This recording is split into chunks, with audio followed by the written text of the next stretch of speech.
तो चलो, linear equations इन two variables exercise 3D का क्वेश्चन नंबर 27, 28 एंड 29 का सॉल्यूशन तुम्हारे लिए इस वीडियो में। अगर वीडियो से तुम्हें कुछ फायदा हो रहा है, चैनल से कुछ फायदा हो रहा है, तो वीडियोस को लाइक करो, चैनल को सब्सक्राइब करो और बेल आइकन को क्लिक करके रखो, क्योंकि मैं हर रोज तुम्हारे लिए मैथ का सॉल्यूशन लेकर आता हूँ। बेसिक कंसेप्ट को क्लियर करते हुए तुम्हें मैथ सिखाने का प्रयास करता हूँ, तुम्हें सबसे पहले नोटिफिकेशन मिल जाए। और मेरे चैनल को खूब सारा शेयर करो ताकि जल्द से जल्द हर बच्चे तक पहुंच सके इजी तरीके से मैथ का सॉल्यूशन खुद से बनाना। तो चलो स्टार्ट करते हैं question number 27। But in question में सॉल्व करने से पहले कंडीशन क्या दिया वो पढ़ लेते हैं। फाइंड द वैल्यू ऑफ के का वैल्यू निकालना है, for which each of the following systems of linear equations has no solution. यानी कि अब जो हम के का वैल्यू निकालेंगे उसमें कंडीशन ये दिया हुआ कि इक्वेशन का जो सॉल्यूशन यानी एक्स और वाई का जो वैल्यू होगा वो नो सॉल्यूशन होगा, मतलब एक्स और वाई का वैल्यू नहीं निकल सकता है, उसके लिए मुझे के का वैल्यू निकाल के देना है। तो मैथ को बिल्कुल स्टार्ट करेंगे उसी तरीका से। गिवन इक्वेशन है मेरा 8x plus 5y is equal to 9। Right hand side में मुझे जीरो करना है, तो सारे के सारा टर्म को हम लेफ्ट हैंड साइड में लेके आ गए, तो राइट हैंड साइड में मेरा जीरो हो गया। इसे अगर हम a1x plus b1y plus c1 is equal to zero का फॉर्म में लिख ले तो हमें क्या मिल जाता है? हमें मिलता है a1 is equal to 8, b1 is equal to 5 and c1 is equal to -9।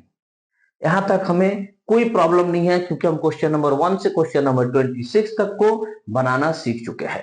Second equation मेरा दिया हुआ है कि x plus 10y is equal to 15। इसे भी हम वही करेंगे कि x प्लस 10y, 15 को लेफ्ट हैंड साइड मिलाएंगे तो -15 हो जाएगा इज इक्वल टू 0। इसे अगर हम a2x plus b2y plus c2 is equal to 0 के फॉर्म में लिख ले तो हमें मिल जाता है a2 is equal to k, b2 is equal to 10 and c2 is equal to -15। छह का छह डेटा मुझे मिल गया है, a1 b1 c1 a2 b2 c2। तो हम अब कंडीशन को लिखेंगे for no solution, for no solution. No solution के लिए क्या कंडीशन है?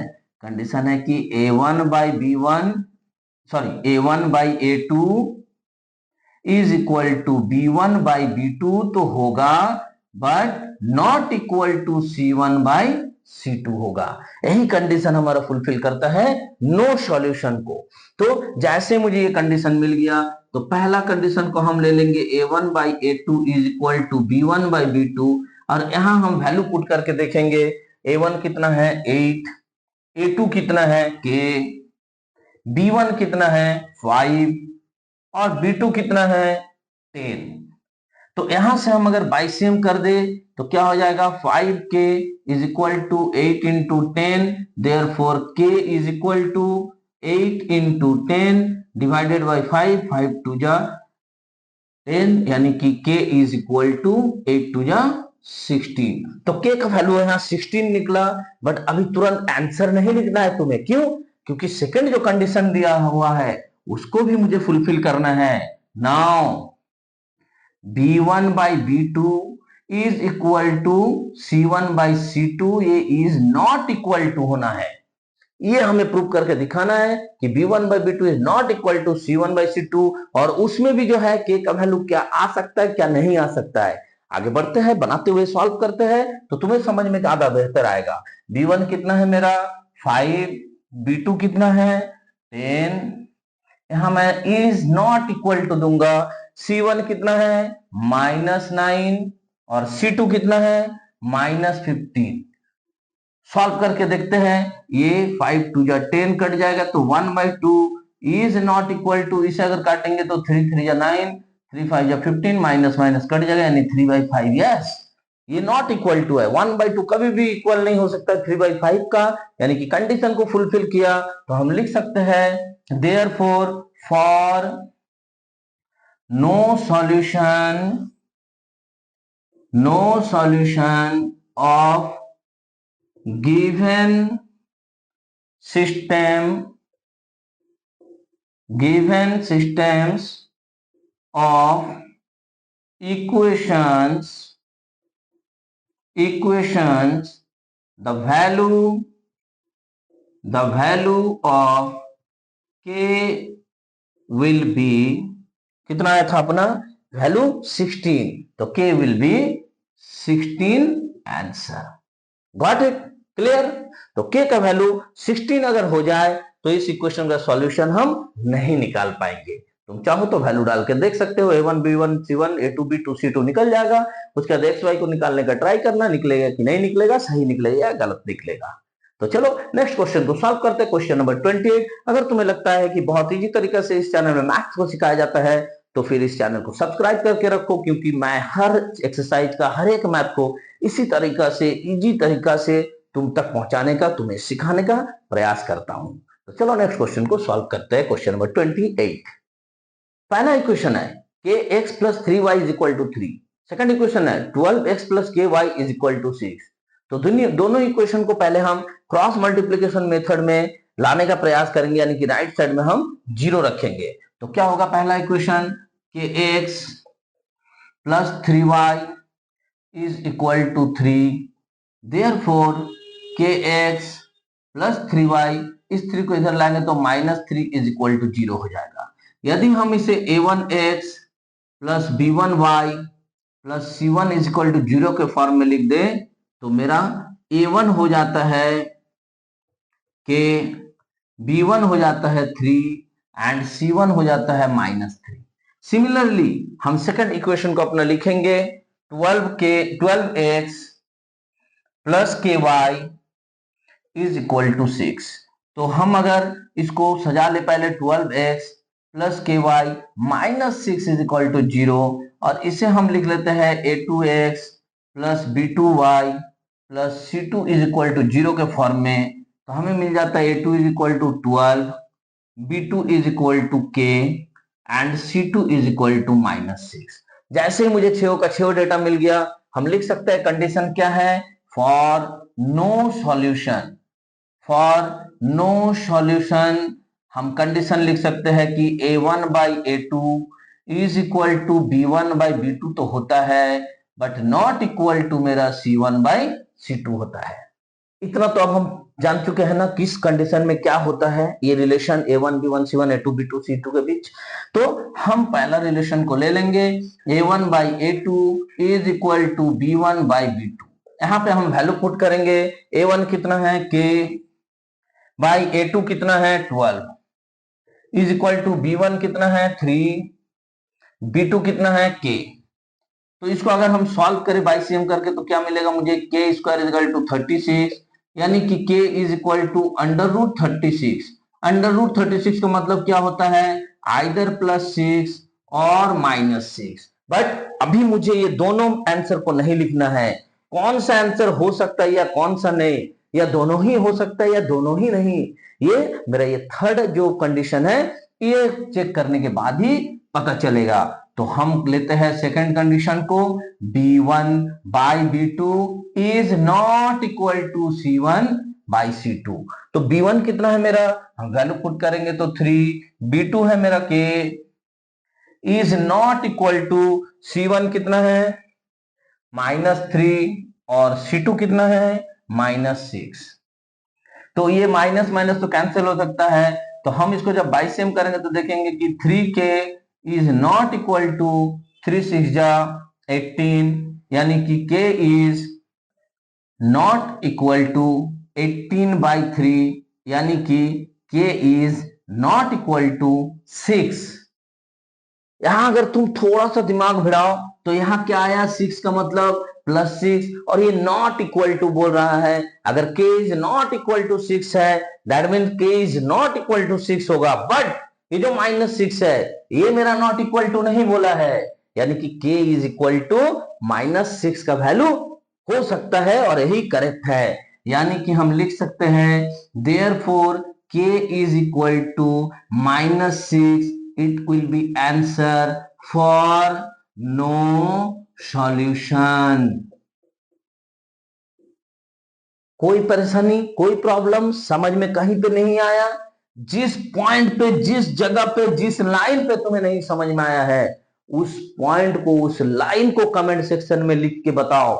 मैं तुम्हें वहां से अलग से समझा के बता दूंगा कि प्रॉब्लम कहां पे मैंने सॉल्व किया है, किस तरह से मैंने प्रॉब्लम को वहां से सॉल्व किया है। क्लियर है? एकदम तुम अपना चैनल समझ के इस चैनल के साथ जुड़े रहो। एक एक क्वेश्चन जो तुम्हारे दिमाग में आता है ना, तुम उसको इस चैनल में पूछो, तुम्हें इस चैनल में उसका सॉल्यूशन बिल्कुल बढ़िया तरीका से मिलेगा। ये मेरा यानी कि सुब्रत सर का वादा है। तो जुड़े रहो इस चैनल के साथ, सब्सक्राइब कर लो और बेल आइकन को क्लिक करो ताकि जैसे ही मैं मैथ अपलोड करूं तुम तक सबसे पहले पहुंचे। और चैनल को ग्रो करने में मदद करो, चैनल को शेयर करो अपने फ्रेंड सर्किल में ज्यादा से ज्यादा। तो चलो इस वीडियो का आखिरी क्वेश्चन है कि क्वेश्चन नंबर 29 को फटाफट सॉल्व कर लेते हैं। पहला इक्वेशन है 3x minus y minus 5 is equal to 0। Second equation है 6y minus 2y plus k is equal to 0। बिल्कुल एक को क्रॉस मल्टीप्लिकेशन मेथड के फॉर्म में ही दिया हुआ है। तो सीधे सीधे हम इक्वेशन को लिख लेते हैं कि 3x minus y minus 5 is equal to 0। अगर हम इसे a1x plus b1y plus c1 is equal to 0 के फॉर्म में लिखे तो हमें मिलता है a1 is equal to 3, b1 is equal to -1 and c1 is equal to -5। Similarly हम सेकंड इक्वेशन को लिख लेंगे 6x minus 2y plus k is equal to 0। और अगर हम इसको a2x plus b2y plus c2 is equal to 0 के form में लिखे तो हमें मिलता है a2 is equal to 6, b2 is equal to -2 and c2 is equal to k। यहां मुझे कंडीशन दिया हुआ फॉर नो सॉल्यूशन, तो मैं लिख लूंगा फॉर नो सॉल्यूशन। मेरा कंडीशन क्या रहता है नो सॉल्यूशन के लिए? यही कि a1 by a2 is equal to b1 by b2 is not equal to c1 by c2। तो हम यहां से पहला कंडीशन ले लेते हैं a1 by a2 is equal to b1 by b2 और यहां हम वैल्यू पुट करेंगे। a1 कितना है तो 3, a2 कितना है 6, b1 कितना है -1, b2 कितना है -2। ये माइनस माइनस कट गया, ये 3 से 2 बार में कट गया। That means 1/2 is equal to 1/2, यानी कि हम कह सकते हैं a1 by a2 is equal to b1 by b2। ये जो मेरा कंडीशन दिया हुआ दिस कंडीशन इज ट्रू, तो लिख देंगे कंडीशन इज ट्रू। ये कंडीशन तो मेरा ट्रू हो गया। तो अब हम सेकंड कंडीशन को लेके देखते हैं कि now b1 by b2 is not equal to c1 by c2। तो b1 कितना है अपना? b1 है -2, सॉरी b1 है -1 और b2 है -2 is not equal to c1 कितना है -5 और c2 कितना है k। यहां गौर करो तो ये माइनस माइनस कैंसिल हो गया। इसे अगर हम बाइसेम कर ले तो k is not equal to 2 इधर से मल्टीप्लाई होगा तो -10, यानी कि k का वैल्यू -10 नहीं होना चाहिए। k का वैल्यू -10 के अलावा कोई भी रियल नंबर हो सकता है जिससे कि इस इक्वेशन में x एंड y का सॉल्यूशन कुछ भी नहीं होगा, यानी कि हम सॉल्यूशन नहीं निकाल सकते हैं। तो k का वैल्यू -10 नहीं होगा। यही मेरा इस क्वेश्चन का आंसर होगा for condition no solution of the systems of linear equations. Clear है? तो इस तरह से हम जो है k का वैल्यू को निकालते हैं। इस तरह से हम जो है नो सॉल्यूशन में निकालेंगे। हमने अभी तक जो है इन्फिनिट सॉल्यूशन का सॉल्व कर चुका है क्वेश्चन। हमने अभी तक जो है अगर कुछ सॉल्यूशन रहता है इन्फिनिट सॉल्यूशन या नो सॉल्यूशन या फिर ओनली वन सॉल्यूशन, तो भी हम लोग जिसको यूनिक सॉल्यूशन बोलते हैं, तो भी हम लोग मैथ को सीख चुके हैं। तो अब हम लीनियर इक्वेशन में लगभग मास्टर बन चुके हैं, क्योंकि हमने exercise 3A 3B 3C 3D पूरी तरह से कंप्लीट कर लिया है। ओनली 30 एंड 31 क्वेश्चन नंबर बाकी है, जो नेक्स्ट वीडियो में तुम्हें मिल जाएगा। और जैसे 30 एंड 31 नंबर क्वेश्चन को हम सॉल्व करेंगे, एक्सरसाइज 3D भी हमारा कंप्लीट हो जाएगा। अगर तुम लीनियर इक्वेशन में कमजोर हो, अगर तुम्हें लगता है कि लीनियर इक्वेशन तुम्हारे समझ के बाहर है, जाओ मेरे प्लेलिस्ट में और सारा का सारा एक्सरसाइज को एक के बाद एक के बाद एक के बाद एक को देखो, मैथ बनाना सीख जाओ, कॉन्फिडेंस लेवल को आगे बढ़ाओ और खुद से इंडिपेंडेंट बनो। तो इस उम्मीद के साथ कि मेरे वीडियो से तुम्हें बहुत ज्यादा बेनिफिट हो रहा है, मेरे चैनल के साथ तुम जुड़े हुए हो और मेरे चैनल को ढेर सारा शेयर कर रहे हो अपने फ्रेंड सर्किल के साथ। मिलता है नेक्स्ट वीडियो में क्वेश्चन नंबर 30 एंड 31 का सॉल्यूशन के साथ। तब तक के लिए जय हिंद, जय भारत।